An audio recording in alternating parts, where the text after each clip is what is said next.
হেই, good morning everyone. এই ভিডিওটা specifically হচ্ছে স্টুডেন্টের জন্য যারা পড়াশোনা করছে, স্পেশালি ফাইন্যান্স নিয়ে বা অ্যাকাউন্টিং ফাইন্যান্স নিয়ে এই রিলেটেড, বা অন্য স্ট্রিমেও যারা যারা আছো তারাও ভালো করে কেয়ারফুলি শোনো। যেন ইন্ডিয়ান আমি স্পেসিফিক্যালি ওয়েস্ট বেঙ্গলেই বলছি, বা ইন্ডিয়াতেও যখন তুমি গ্র্যাজুয়েশন দিচ্ছ, দেখো নর্মালি আমরা মাধ্যমিক দিই, মাধ্যমিক দিয়ে আমরা নর্মাল স্ট্রিম চুজ করি না, রাইট? মাধ্যমিকের পর আমরা স্ট্রিম চুজ করি। আফটার 10th আমরা স্ট্রিম চুজ করি, যেমন কি কেউ কমার্স নেয়, কেউ অ্যাকাউন্টেশন নিয়ে পড়াশোনা করে, কেউ কেউ আর্টস বা সায়েন্স নেয়। ওকে, তো সাপোজ ধরো যারা কমার্স নিয়ে পড়াশোনা করছে, ওকে, তো তারা গ্র্যাজুয়েশন দেয়, 11-12 পড়াশোনা করলে দেন গ্র্যাজুয়েশন কলেজে যায়, কলেজ কমপ্লিট করে কিসের জন্য? ভাই জব পাবো বলে, রাইট? জব করবো আমরা। তো আফটার গ্র্যাজুয়েশন তারা কি ঠিকঠাক জব পায়? তোমার কি মনে হয়? বাট পরেও যদি আমাকে হাই লেভেলে ভালো জব পেতে হয়, তাহলে আমাকে এমবিএ করতে হবে, সিএ করতে হবে, সিএমএ, সিএসআর, সিএফএ আছে, বা অন্য অন্য বড় বড় কোর্সেস আছে, সেইগুলো করতে হয় ইন জেনারেল সবাইকে। ওকে, তারপরে সে 50,000 60,000 পার মান্থ একটা জব পেতে পারে। ওকে, বাট ইনিশিয়ালি যারা গ্র্যাজুয়েশন করে তারা কী করে? তারা একটা লো গ্রেডের জব পায়, নর্মালি 8-10,000 টাকা, ম্যাক্সিমাম হলেও 15,000 টাকা থেকে স্টার্ট হয়। মানে এখন যদি আমি বলি 15,000 টাকা, 10-15,000 টাকা, যদি রুটি কাপড়া মাকান, তো আমার মনে হয় রুটি অ্যান্ড কাপড় এইটুকুই ছুটবে, এর থেকে বেশি কিছু না, রাইট? তো ভাবো তুমি, আমি আমি জাস্ট ইমাজিন করো যে 15 বছর পড়াশোনা করার পর যখন তুমি জব খুঁজতে যাচ্ছ, তখন তোমাকে প্রপারলি জব পাচ্ছ না। ওকে, কেন পাচ্ছ না? তার কারণ কি? তার কারণ হচ্ছে জবের অ্যাভেলেবিলিটি নেই, এক। বাট এটা অনেক, আমি এই কারণটাকে আমি এখন ধরছি না, বিকজ এটা আমার কন্ট্রোলের বাইরে, এটা আমার হাতে নেই। সেকেন্ড কারণ হচ্ছে বিকজ রাইট স্কিল সেট আমাদের কাছে নেই। মানে সাপোজ ধরো তুমি কমার্সের স্টুডেন্ট, তুমি কমার্স নিয়ে পড়াশোনা করেছো, লাইক 11-12 পড়েছো, অ্যান্ড তারপরে গ্র্যাজুয়েশন দিচ্ছো, 5 বছর তুমি পার্টিকুলার একটা কমার্স নিয়ে পড়াশোনা করেছো। পার্টিকুলার 5 বছর পড়াশোনা করার পরও আমাদের কাছে সেই রাইট সেট অফ স্কিল থাকে না। মানে হচ্ছে আমরা অ্যাকাউন্টিং নিয়ে তো পড়াশোনা করছি, বাট অ্যাকাউন্টিং প্র্যাকটিক্যালি করতে জানি না।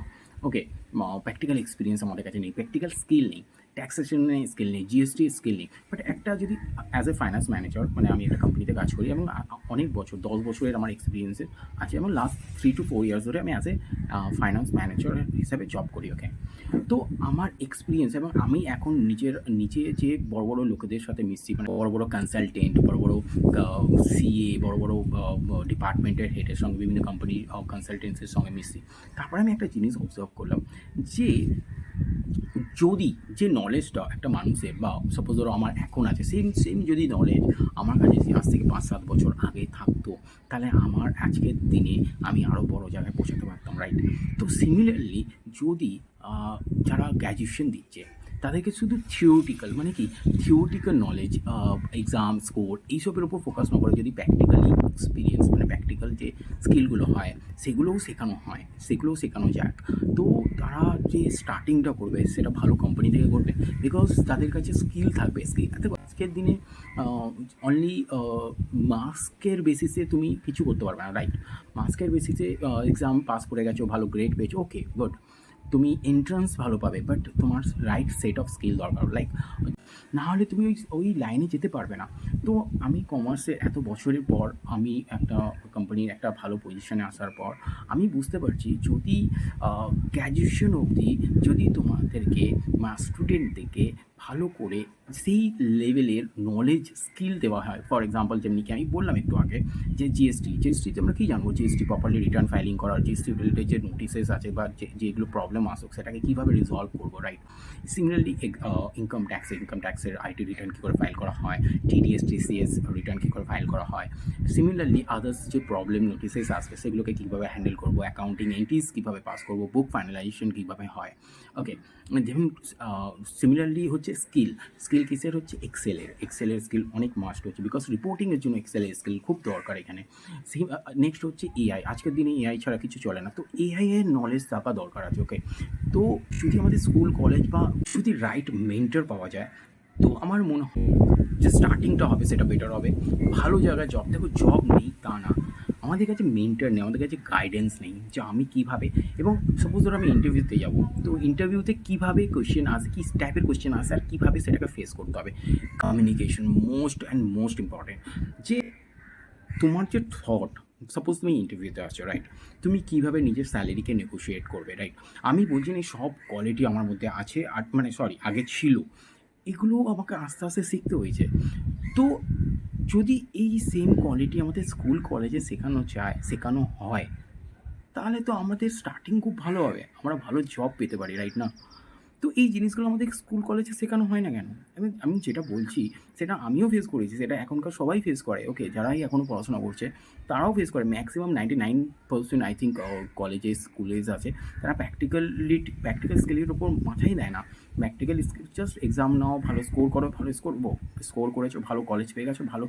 এবং নেক্সট হচ্ছে যে প্রবলেম সলভিং স্কিল, কি কোনো প্রবলেমকে যদি ফেস করো কীভাবে সেটাকে ট্যাকেল করবে, সেই সিচুয়েশনে কীভাবে হ্যান্ডেল করবে, সেটাও অনেক বেশি ইম্পর্টেন্ট আজকের দিনে এই জব মার্কেটে সার্ভাইভ করার জন্য। ওকে, তো এতক্ষণ পর্যন্ত যেটা কথা বললাম সেটা হচ্ছে ভালো স্কিল দরকার আছে ভালো জব পাওয়ার জন্য, আর সেটা স্কুল কলেজ লাইফ থেকে যদি শেখানো হয় সেটা ভালো হয়।